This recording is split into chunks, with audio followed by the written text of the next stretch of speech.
நிறைய பேர் வந்து சொல்லும் போது சொல்றீங்க, அவங்க வந்து எனக்கு மந்திரம் வச்சுட்டாங்க, அவங்க மந்திரம் வச்சுட்டாங்க.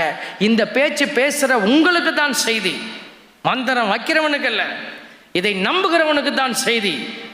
நாங்களும் போகிறோம், நாங்கள் போய் எல்லார் தலையிலையும் கை வைக்கிறோம். எங்களுக்கு நம்பிக்கை உண்டு, என் ஆண்டவர் என்னோடு இருக்கிறார் அப்படின்னு.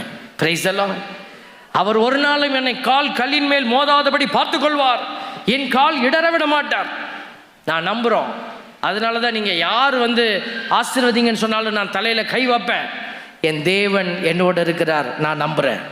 நீ நம்புனா நீயும் சொல்லுவ, என் ஆண்டவர் என்னோட இருக்கிறார், என் வீட்டை யாரும் அசைக்க முடியாது. Praise the Lord. அவர் உன்னுடைய வீட்டை சூழ இருந்து பாதுகாப்பார் என்கிற வார்த்தை நீ நம்புகிற பிள்ளைகளுக்கு தான் உரியதாக்கும். எய்தாப்புல இருக்கிறவன் ஏதோ வச்சுட்டான் சாமின்னு நீ சொன்னீன்னா அன்றைக்கே உன் வீட்டுக்கு கேடு வருகிறது.